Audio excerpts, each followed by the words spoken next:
to get the night started. Downfield looking for Godwin. Into his hands. And guess which dogs are barking first? Uga, get after it. Chubb scored a touchdown earlier on a direct snap. Now it's Michelle's turn, running all the way. Gets to the edge. Sonny Michel will send the Dogs home to the championship game. And Bobo throws that thing in the end zone and yes! Touchdown! Touchdown in the goal line! Cambiando estaba Billingsley. Interceptado. Y a ver hasta dónde lo puede devolver. Es Kelly Ringo. Sigue Ringo. Corta adentro. Ringo. Touchdown. Georgia. Hey, what's up, everybody? This is Robert Iron E. Singleton, a.k.a. D-Dog from The Walking Dead, or Alton from The Blind Side. Also the former DB turned running back for the University of Georgia. And you are watching Respect the Hedges on the Fan Addict Sports Network. All right, guys, go Dogs. Sick 'em.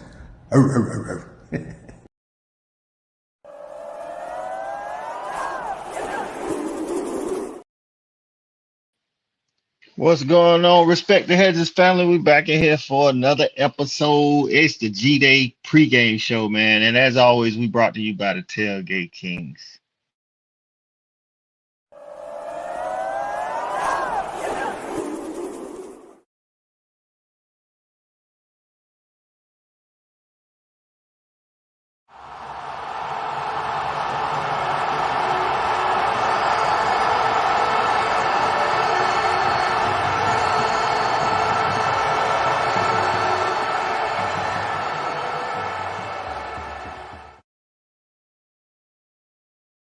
G-Day finally here, man. We gave y'all a little football 101, but we got the original Respect the Hedges crew back up in here, man. Without further ado, let's get it on so we can talk about this G-Day, man. Y'all know who coming up first, man. The guy with all the energy, man. Former DB at UGA Erik Robinson. What's going on, E-Rob? What's up, Coach? It's G-Day, baby. You know I'm feeling good about myself. You know what I'm saying? I can feel the energy. I don't want to get ahead of myself, but, man, I'm feeling good about trying to go and get this third championship in a row to do something kind of historic. Again, I don't want to get ahead of myself. There's a process that we have to follow, but I feel really good about the talent that we have in Athens. I feel really good about the leadership that we have in Athens. Let's go, baby. Let's go. Let's go get that third. That's right, man. Listen, man, it starts in the off season, man. These guys are grinding, man. We're going to have to ride the backs of these superstars. We got one named Brock Bowers, man, and another tight end, man. We're going to bring in our other co-host, man, Jevaris Johnson, former tight end at UGA. What's going on, JV? JV. Hey, what's up, fellas? Hey, E-Rob, get well ahead of yourself, man. Forget all that. We done already repeat. We might as well be ahead of ourselves. Let's stop playing. And, hey, man, listen, let me just tell you, I'm having technical difficulties. Yeah, I can't get this background down, but it's all good. I'm here. I'm ready to talk about G-Day. I'm ready. I'm excited. I ain't in Athens, but I'm still excited. Well, let me tell you, Dog Nation, I'm headed to Athens. I'm getting my stuff together right now while we on this call right now. That's right, man. There's going to be a lot of fans out there. Let's bring in the coolest fan in the land. Our guy, Cool Cal. What's going on, Cool Cal? What's happening, fellas? What's good? Cal Cutter. What's good, man? Hey, What's man. good? How you feeling? Man, hey, listen, man. I got a smile on my face, man. I'm with V. I don't know what you're talking about, E-Rod. We two-time national champs, man. What the hell we got to be tiptoeing around anything for? We the big dogs. I'm just saying, we the big dogs. You know what I'm saying? Everybody else in the country right now practicing to figure out how the hell they going to take down the dogs. We trying to figure out how we going to stay on top, not try to get to the top. So I'm excited. I'm excited to see the new guys, excited to see some of the guys that's been in the program a few years and to see them step up and to see what type of direction this team goes in this year. So let's get it. This is where it starts. That's right, man. Listen, man, I got a chance to check out practice, man. And I'm telling y'all, this might be the deepest wide receiver group we've ever had in Athens, man. So let's bring on one of our former wide receivers. Hey, man, this dude averaged over 10 yards per catch when he was there. We're talking about Mr. Thad Parker. What's going on, Thad? Out there. Man, what's happening, man? I'm like JV, man. Got technical difficulties, man. I'm running a little late. You know what I'm saying? But I'm happy to be here, man. This is what I'm gonna tell Dog Nation, and this is what I'm gonna tell everybody. Y'all gotta understand, we in a one-man race. We got a chance to do something can't nobody else do. Period. Can't number one team do it, which is Georgia, and that win 3 in a row. Ain't nobody else playing for that. Hey man, that's what I'm talking about, dog. I like Hey, it. it is what it is, dog. So ain't no tiptoeing around like KL said, man. We out here, man. Hey, man. We in them streets, baby. We in them streets. I'm bougie. We outside, baby. We outside. If you play NCAA football right now, you can't tell me shit.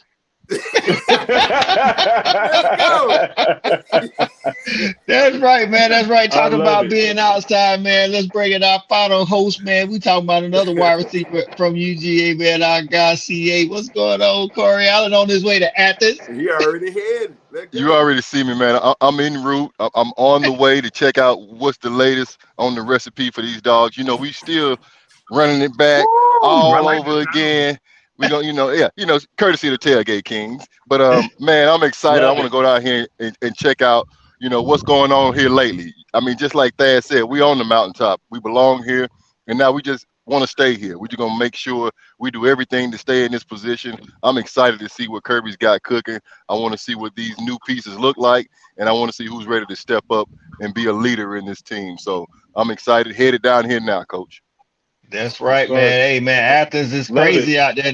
Listen, they say can't but 54,000 get in today because of some of the construction and stuff, but I'm pretty sure every seat going to be filled today, man. It's going to be wild out there. It's going to be about $9.99. I got one too.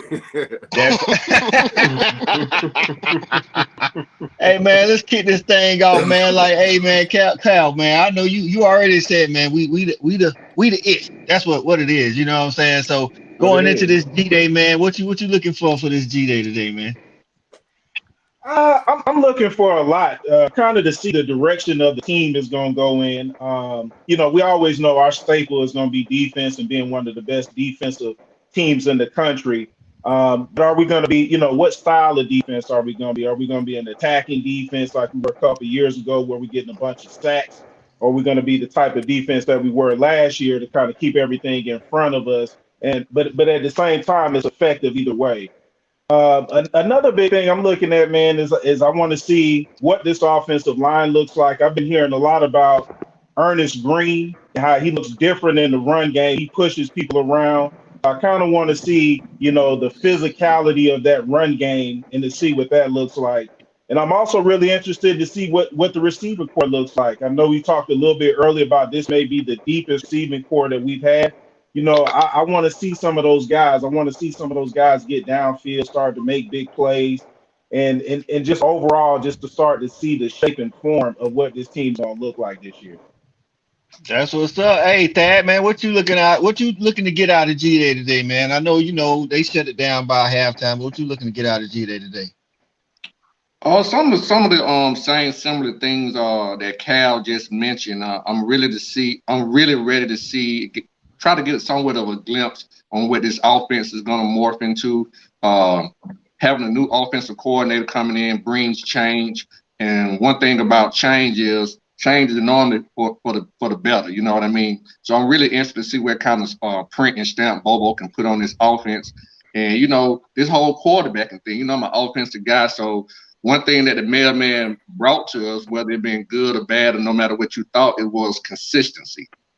So at this particular point in time, we don't know what we really have. So I'm really interested to see what the quarterback room have and also the running back room. I've been hearing a lot of noise. And this Brunson, is it Robinson, right? Yep. Branson Robinson. Branson Robinson and Roderick Robinson. 2 Robinsons. I was thinking about Brunson last night, man. He reminded me of Chubb. And when I first saw Chubb, I thought he was a good back, but nothing just popped off the page. Sony Michel was just popping and popping and popping. But for some reason, Mr. Robinson, man, no matter what's going on, it don't seem like we can keep him off the field. Listen, man, I'm gonna tell you, man, the dude, and they don't look like he's slowing down from what I seen Thursday, man. Like he looked like listen, I like Kendall Milton. I want him to be healthy, but if his health lingers, I don't think we're gonna miss a beat. You know what I'm saying? These Robinson boys look like they're ready to take the reins and keep it rolling. You know, and I want to see Is that the other Robinson? Is that the big kid from Cali? Yeah, he wearing number 0. Yeah. So he'll be wearing number 0 today. That's Roger Robinson. I'm telling you, dog. Him and Branson, ain't gonna lie, they about the same size, dog. Like these boys out here, with their size, I wonder if that would change the dynamics of our offense a little bit. With that said, that I'm interested to see how we gonna catch out of the backfield. I think Dejon Edwards is probably our number 1 guy that's gonna be like the Kenny McIntosh style. I'm not saying the other guys can't catch, but they more like downhill runners, in between the tackle type dude. You know what I mean? Right. So, but Cal had mentioned this left tackle Ernest Green, man. We got some guys out there fighting for that position, man. What you think we need to see out there? Because people say we bring back 3 linemen, talking about the center and the guards, but I mean, I consider Amarius Mims a returning starter. I mean, am I crazy for thinking that? Well, no, but make no mistake, Coach. Everybody on that field always fighting for their position at this point in our program.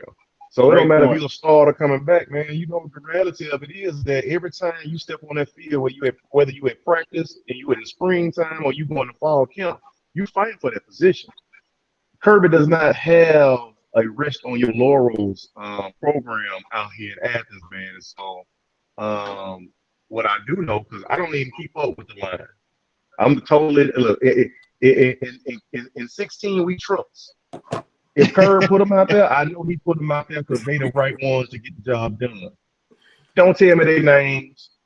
When the numbers show up on the field on game day, that's who I know has proven themselves to Kirby.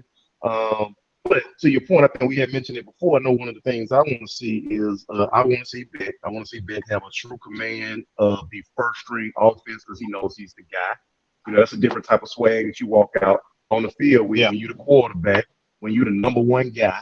And then I also want to see what some of these other guys do on the D line. I want to see them win some one-on-one matchups because we don't do anything extravagant in the spring.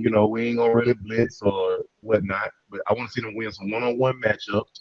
And I also want to see the defensive backfield, man. I want to see what they look like a little bit. So I mean, we got a little bit of everything. Fast point, the receiving core, we deep, but we got a ton of new guys in. I've heard a lot of great things about these gentlemen who come in, the new guys. But I've also heard about the guys that's already been there, still holding it down, like Arian Smith.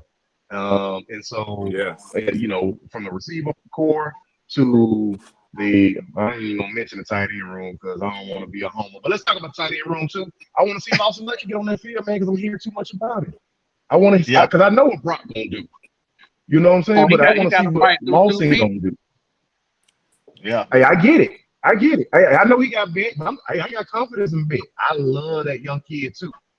Better believe this. If I know we lost a great one in Big O, but I feel like if you put Bet and you put my boy Brock on the field, they gonna produce. The only thing they aren't a third tackle on the field. So I want to see who's gonna fill in and become that guy who can set the edge. Hey JB, I am just a quick little stat for everybody. Do y'all realize, or did y'all know this particular stat? Quick stat: we are the only team or only school in the nation to have a tight end go in a draft the last 4 rounds. So we really are tight end. No other school in the nation has done a tight end get drafted 4 years in a row, and it's looking like we're gonna get 5 and 6. And to add on to that, 7 and 8. Yeah. And to add on, listen, to add on to that, rolling. If Ringo go in the first round, it'll be three drafts in a row. We had a first round DB, and ain't no other school did that in like 20 years. So I mean, Kirby out here putting them out here, man. Let's say what's up to a couple of the dogs. You know who in the house first, man. Let's go. First lady. That's right. Let's go, dogs. She said going for 3 and 23. I like it. I got C-Rob in there, say triple up on him. Another year of the dog. That's right. Hey, CA, man, how you feeling about going from Monken to Bobo, dog? I don't have any concerns. We all want to see what the progression looks like Todd Monken just gave us 2 ships back to back. So Mike knows what he's going into when we refer to Coach Bobo. I feel like he has a clear understanding on the challenge. He knows what the fans want. He also understands what's in the cupboard. He knows who's in the room and what that production needs to look like as far as what should they be doing to get better. So I don't have any hesitation with Mike Bobo calling plays. I feel I'm biased. That's my quarterback. What you think this is?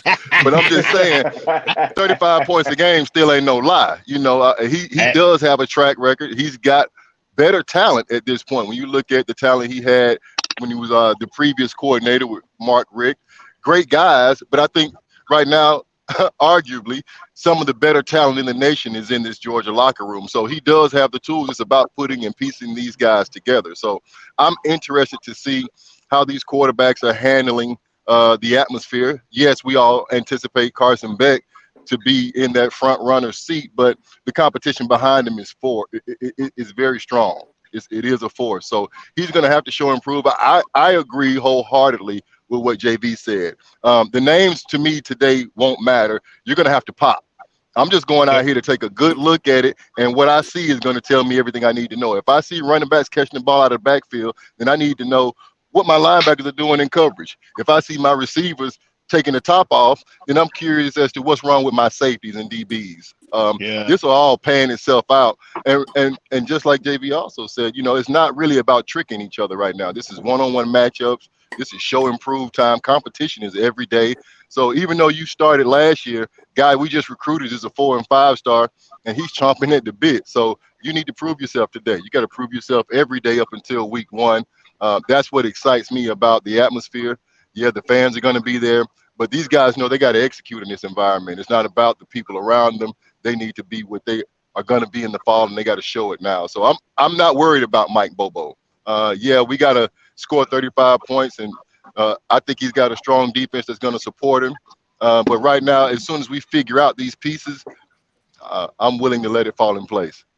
That's right, man. Listen, that's right. CA hit on it, man. I'm telling you, like, I know the old adage is you don't lose your starting spot to injury, but if I'm in Athens, I don't want to get hurt. I'm just being real. It's just too much talent out on that field. Hey, Coach, if you out more than one practice, dog. as long as that time doesn't say from smart to Bobo, we good.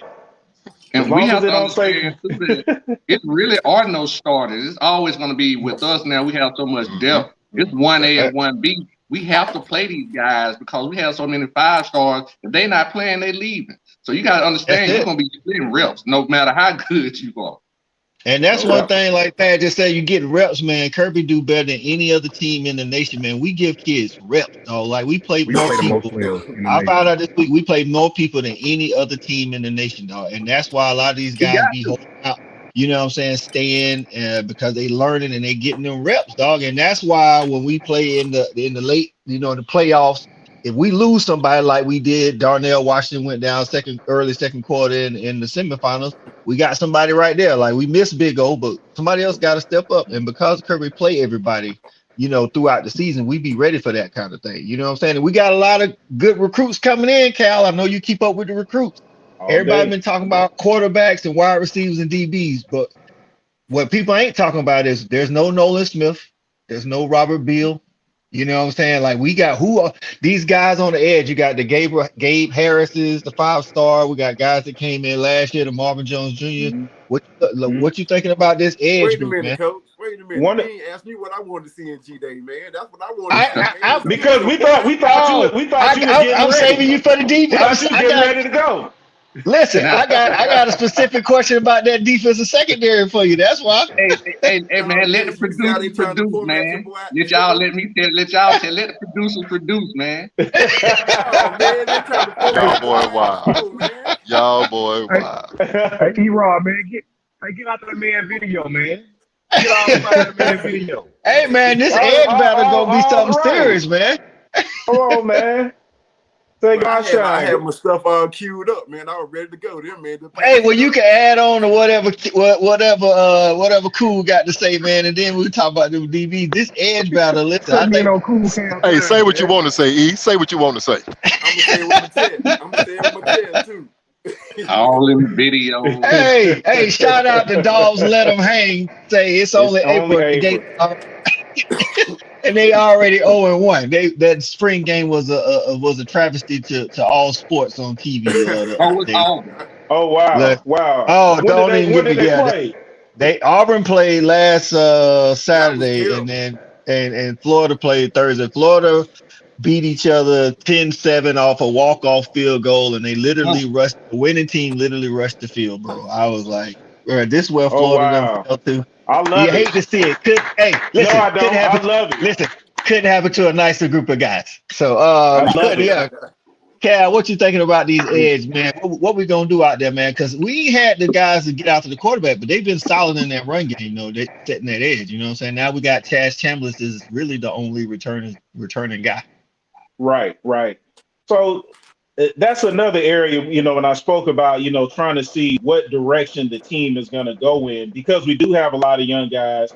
And JV made a great point earlier. It's not about the names on the back of the jersey. I trust what Kirby's going to put out there. So whoever is out there, they're a dog. They won that battle. But that's an area right now I'm not really sure what it's going to look like. Because like I said, a couple of years ago, man, we could get after the quarterback. It was like a second and a half. Quarterbacks didn't have time to throw. Last year's defense was a little bit different, and it's all based upon personnel. So that's why I think it's going to be interesting to see, what those one-on-one battles look like in this game. Can guys go out there, just whip guys and get to the quarterback? Are we going to be that type where we just want to keep it all in front of us and just, take everything in the back end and get off the field? Or are we going to be a team that's 40, 45 sacks at the end of the year like we were a couple of years ago? So I'm really interested to see, what guys are going to be able to step up in that department. Man, E-Rob, what you got on that edge battle before we get to them DBs, dog? Well, like going into the 2021 season, I said that the front seven that Kirby had was his best front seven that he had since he had been there. And there was a little, people was like, maybe, but I knew it. They were so deep. He has another one like that. So that front seven is going to be a problem. So I'm glad you asked me about the secondary. I do want to see who's going to win the other cornerback battle opposite of Kamari Lassiter. And here's the thing, like you guys said, I don't care who it is who wins. I know that whoever wins that battle had to go through gladiator school to get it. Yeah. And whoever wins it, I'm good with it. I know that Kirby going to put the best out there. I want to go back to the quarterback battle. This idea that Beck is just going to win the job. I think Kirby has proven he don't really go with what the consensus says. He's going to go with what he sees. So Beck better perform. I'll tell you that. Everybody might think it's going to be Beck, and it might be somebody you didn't see kind of off the radar. I do want to see who's going to win that the safety position, the opposite 24, because I think 24 going to have one of them years, boy, that it's going to be special. Because I think that, he just experience, being out there playing a lot last year, he's going to be better than he was last year, and he was pretty damn good last year. So it's just going to be hard to score in Georgia next year. It's going to be really hard to score. Yeah. Let's go shout out to Priest Perry. He said, "What's good, RTH crew? It's game day." That's right, man. It is game day, man. Listen, man. Just some quick observations at practice, man. I don't think it matters who wins the DB slot because they both look good. Well, three of them. AJ Harris, the true freshman, been getting some reps too. Nyland Green and Dalen Everett really get more of the reps. Nyland, to me, is more the cover corner, and Dalen Everett is like kind of all around, but he's better, definitely more physical up the butt. I'm interested in who's going to get the start because it looks like from practice, Javon Bullett's moved to that other safety spot opposite Malachi with him and David Daniels switching in. Smoke Bowie and what's his name? Ty Key, who was repping at that star. Hey, it was just one practice, but yeah, they didn't look too tight. But either they didn't look too tight or the wide receivers was really good. One or the other. I don't know. It's hard to tell. Three DBs. We're gonna need 4 now. We're gonna need one more. Yeah, well, I would assumption that Kamar is gonna hold it down on the other side. You know what I'm saying? So he definitely is gonna. I feel like he's gonna be in that number one group. Like you say, Kirby does rotate them, so I think those will be the 4. I mean, you can have Julian Humphreys is making some noise as well. So he was a highly touted freshman who came in. So I think the DBs on the edges, I think we good. I think the safeties is good. Like I said, I think the star position is what I'm looking for. Because Javon Bullitt was a dog out there last year. Now we done move him back to safety. So I mean, but Kirby trained you at all 5 positions. So I was gonna say that. Yep. You never know who gonna roll out there at what. You know what I'm saying? And Malachi just looks like like you said, as long as he don't have no sophomore slump, he's like the eraser. So you can make some mistakes and he gonna make up for it. That's just how good that dude is. You know what I'm saying? So I'm interested in the quarterback battle too, but I'm more interested. I actually do think Carson Beck has it. I ain't gonna say he got it on lock, but he definitely ahead of the pack. And I'm interested to see Everybody if Gunner. thought JT Daniels had it locked up too. And then, you know what I'm saying? I'm just saying the consensus was JT Daniels was going to be. He lost his to injury though. Yeah, I was gonna say he did start. Not for nothing. That's what I say that for a lot of positions. You know what I'm saying? Don't get hurt and stay hurt because it's gonna be rough getting back on that field. JT was in the transfer portal again this year, wasn't he? Yeah. He goes well. Let's hold this question, guys. Go ahead. Last year's spring game, when me and CA was sitting down checking out the spring game, it was very obvious that the offense was in front of the defense, which is normally totally the opposite. Generally, coming to the spring, the defense has a heads up on the offense. But we're having a proven trigger man coming back. It was clearly to see that, Stetson had the offense dominating the defense. This year, do we expect for it to go back to the norm where the defense may be ahead of the offense coming in with a new coordinator, new quarterback, and all that? I think my personal opinion, I think they're gonna be kind of even because we replacing some key, like we got Malachi, who's the quarter, him and JDJ, they're like the mainstays of the defense. But we replacing some guys on that, like we replacing Jalen Carter, like I said, both edges, one of the corners, another, the star or the safety, depending on where they move them. And then, like you said, we replacing the trigger man on offense, but the rest of the offensive pieces, for the most part, are returning guys with experience. You know what I'm saying? Outside of having Kenny McIntosh, but that's just my take on the situation. I think they're gonna be kind of even. What you think, CA? I definitely think it's even too because we lost quarterbacks on both sides when you look at Chris and Stetson. So it's a lot of talent on both sides too. So the defense should have a leg up, but we're both sides are returning strength in the trenches. I think that's the benefit that we really are going to take advantage of. We lost skilled veterans, but if you get in that box, you still in a whole heap of shit. To be honest with you, you're going to be in trouble dealing with us between the tackles on both sides. So I do feel like it's going to be even. The playmakers are going to have to show themselves, whether it's Carson Beck, the wide receivers, did the safety step up and solidify the defensive backfield. Otherwise, there is no clear side of the ball that I think is going to be more dominant because right now we're an SEC team. And by that, I mean we're built to run and we're built to stop it. So everything else is going to have to show itself.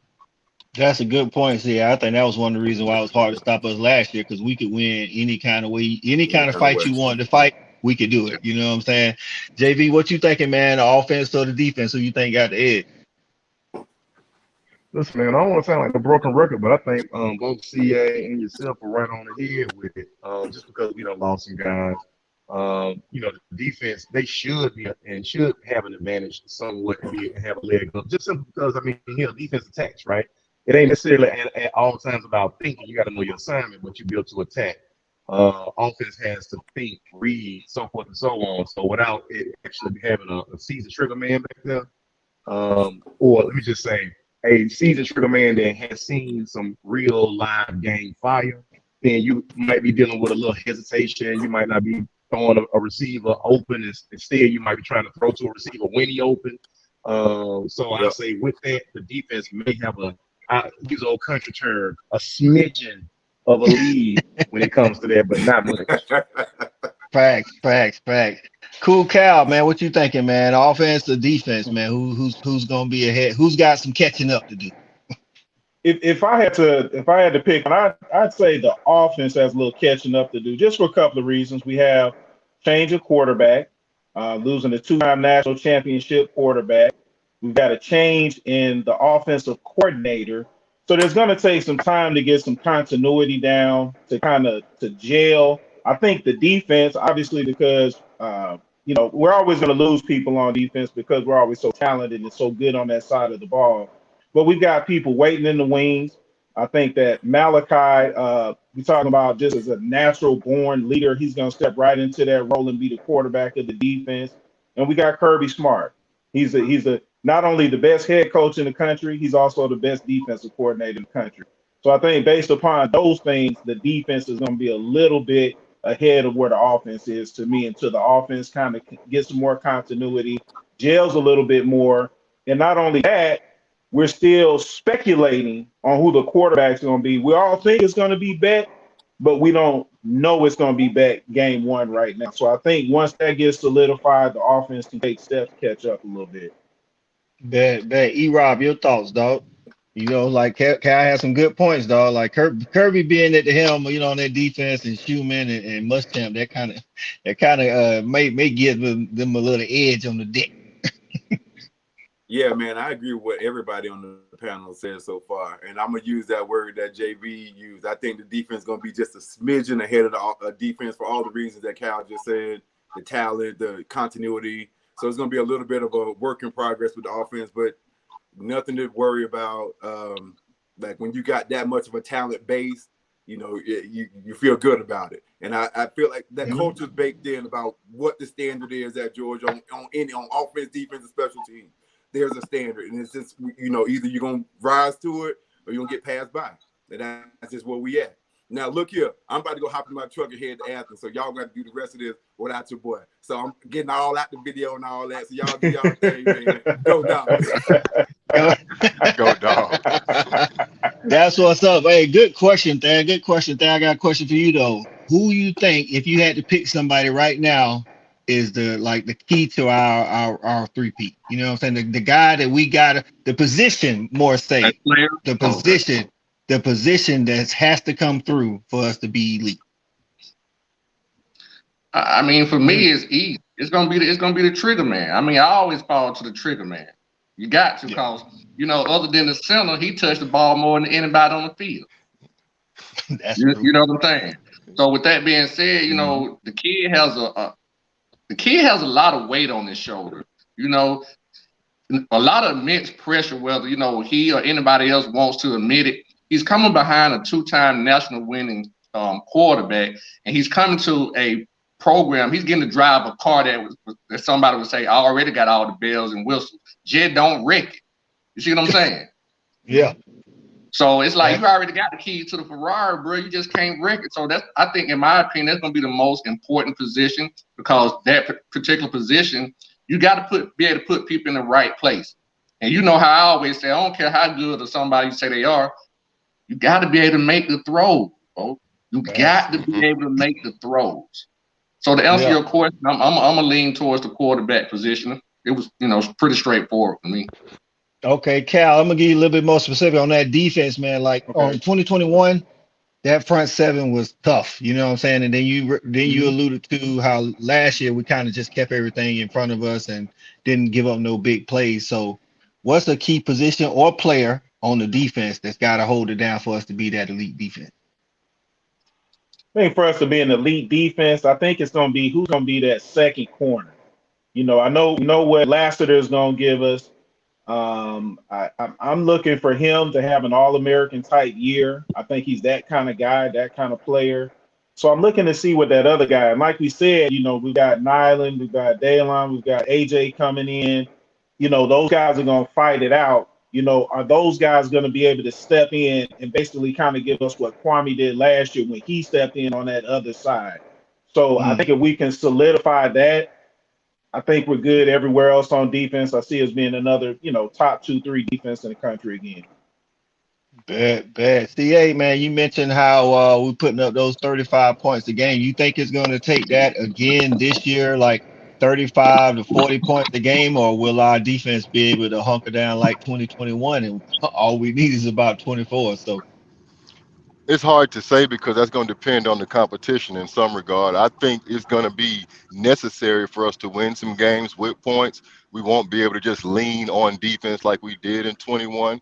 But at the same time, I don't feel like that's going to be an every week scenario. You know, I'm really looking at the defense. I think the most important player is Malachi Starks. I think it's really going to be incumbent upon how we use him. I want to see a honey badger year out of Malachi. That way we move him all around the field so that defenses can't key on him. Because one thing they're going to do is they're going to start to play away from him if we put him in the box. Because we know he's a great tackler and he's good in the secondary on the deep ball. So I want to see exactly how we use him. He's a special player. Let's take advantage of that talent. Let's offset what this new corner opposite of Lassiter might be lacking by abusing Malachi Starks, sending him off the edge, putting him in pressure situations, whether it's to help that corner or to support the box on the in the run game. So the 35 points, I'd love to average about 33, but I don't think we'll need 35 every night. At the same time, we always know, you know, let's crank it up right now. Them 3 games, them 3 games. We're going to need 35 points. You know, we got to understand how to get there, and that's going to be a growth process. So the quarterback, just like Thad said, that's always going to be the most important piece as far as getting to that point. We got to understand how to use these weapons. We don't have the same tight end group, but what we do have, how are we going to use that? The wide receivers, we understand we got so much more speed and athleticism. How dynamic can we be, and what do we need to do to build those guys up so that when those 3 games arrive, we're ready for them? You know, the running backs out of the backfield, we've already mentioned how important that's going to be. So scoring points is imperative. 35 a night, maybe not every game, but we got to understand how to get there. I think what's most important is we need to have a 14 to 17 point margin on everybody. It shouldn't be close, and that needs to be a way for us to establish dominance, play young guys, get veterans established as well, because you never know how the season pans out once we get to those big 3. That's right. JV, to add on to that, man, CA say, like, you know, we might not need to score them 31, 35 a game, but we know we got the physical tools to do it. I want to talk about the mental part of it, dog. We coming off back-to-back championships. Some of these guys on the team got both rings. You know what I'm saying? So we all seen the schedule, man. I mean, let's not act like we you know what I'm saying? Let's not act like we got a gauntlet. How we gonna stay focused, dog? You know what I'm saying? It's like you got 18 and 19-year-olds got 2 rings. You got the soft schedule, and it's like, what we doing, man? How we gonna stay focused, dog? I think that everybody's already touched on how we stay focused. Listen, can you hear me? Yeah. We got you. Okay, I think everybody's already touched on it, man. Listen, number one, we got Kirby Smart. If anybody hasn't noticed, Kirby Smart, not only is he the best X's and O guy in the country, but he is the best puppet master in the country, moving right now. He consistently. We had Malachi Starks on our one-on-one show. Malachi Starks said, when you come in to Georgia, you end up with a number. Like not like prison, but you no longer have your name. When you are on that field in practice, Kirby blasts you over the loudspeaker, over the megaphone. He don't give you no slack. It don't matter if you're a starter.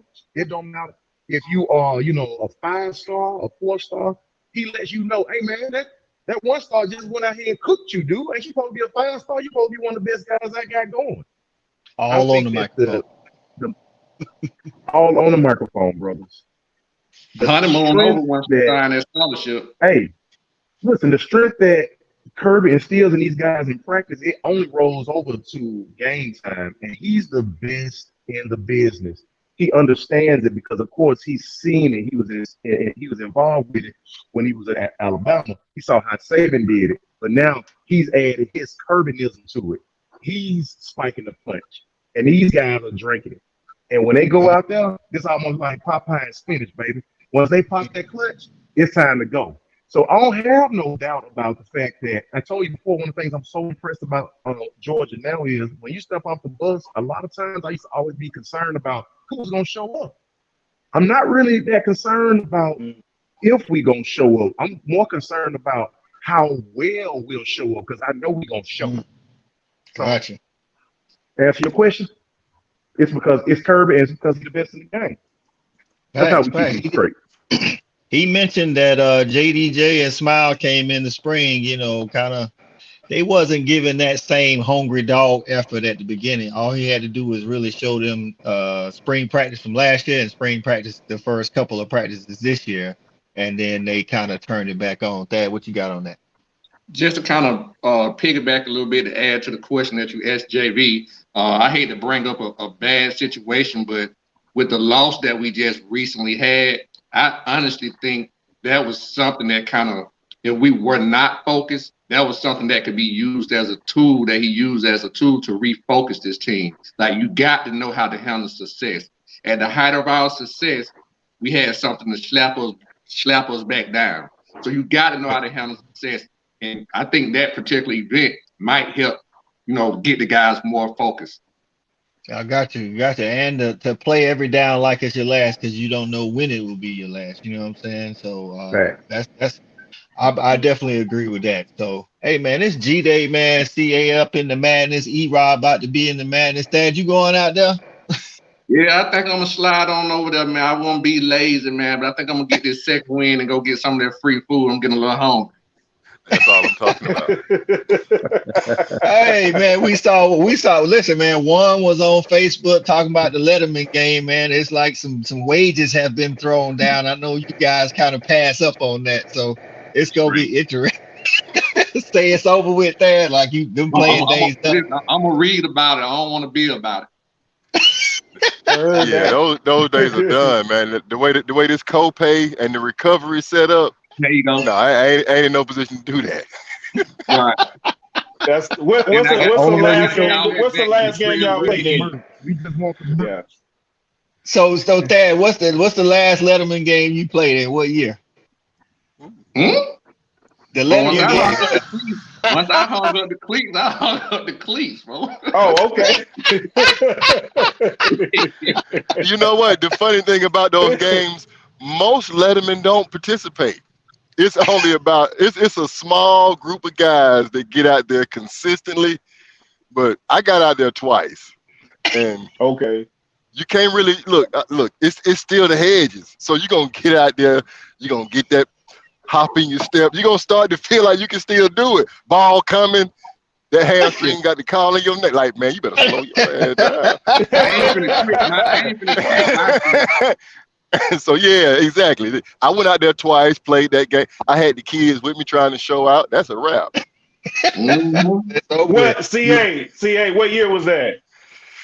Man, what this is? Man, that had to be 09, 2010. You still a young man back then. You were still a young man. Please, man, look at here. The wheels had already fallen off. They get it at you in Athens. JB, you ain't never. JB, you ain't never tried to get out there in the Letterman game and show them you still had it. Listen, I still go out there. I think the last time I even tried to play though, maybe 3 years ago. So I mean, and when I say play, I'm talking about we rotate every hard breath. True. Now, the one thing I want to say. Go ahead, JB. I was just gonna say, man, hey, look, I just want the merch. Let me get what the merch. Hey, that's all I was getting at. That's all. What time? Let me go ahead and swipe that jersey and work with them. And then let me get on to the cookout. And then I'm out of here for the rest of the day. Enjoy it. Hey, I feel you, dog. I feel you. Ain't nothing like Mo Georgia gear. You know what I'm saying? Hey, man, it's just like this right here. Just like as us being black men, and with us having sons and kids, you teach your son about police. Hey, the whole job is to make it back home. So, I go to the spring game. I'm just trying to get back the way I got. You know what I'm saying? That's what I'm saying. It ain't easy. It ain't easy. I don't need no poor hamstring, no torn ACLs. That's right. We need y'all in one piece, dog. Y'all don't be going out there trying to live the life of glory, man, and then don't make it home. We find out y'all ever had to roll up to Athens Memorial, dog. I'm with CA. That co-pay and stuff something different now, man. It's a different ball game. Yeah, man. So anybody got any closing thoughts before we get up out of here, man? No, I just say, man, it's good to see y'all fellas, man. Good to do the show. I've been missing it, but we getting back into that time. The spring game gives us a little bit of taste of football. We can come back and talk about it. The summer will be here, and before we know it, man, we'll be back in the fall, man. Starting our trek for this 3-peat. That's right, man. Just speaking on that, we will be back live this coming Tuesday to give our recap on the spring game and what we saw. So Respect the Hedges family, we will be back live 8 o'clock Tuesday, talking about the spring game recap, what we saw, what we like, what we need to work on, if anything, and so on and so forth. Shout out to Shelby McDonald and Hina Patel for the football 101 that we did. I think a lot of people, like some casual fans, got some knowledge out of there. You know, we had our guy Julius Milton come on, 22-year referee experience, and drop some knowledge. Malachi stopped by to talk some defense with us and how he almost got cooked in the Oregon game. And then, you know what I'm saying? And then we shout out to Stephen Former, man, the Chief Revenue Officer from the Classic City Collective, for stopping by last week and giving us that NIL stuff, man. Coach, it's crazy out there. Yeah. Coach, I do want to add, man, a special shout out to Shelby and Hina. I really have enjoyed the series that you guys have put on with you and JV and the two ladies. Stephen Farmer, shout out to Big Steve. I got a lot of good information that I didn't even know. And that was great as far as moving forward, understanding the platform, what's going on in college football, college athletics, really, because you see this money floating around and you're wondering how it's being allocated. We got some really good information from how the structure is put together and the options that these guys have in front of them. So special shout out to the recruiting show and the guests you guys were able to pull in. I enjoyed watching and really enjoyed today. Looking forward to the recap. We'll see what we find out here at the G-Day. That's right. For my guy CA, listen, he almost there in it. Thad about to get up off the couch and go get in it. And then Cool Cal and JB, man. E-Rod, who already out in traffic. Hey, man, let's Respect the Hedges. We back at it, man. Go Dogs. Go Dogs. Hey, see,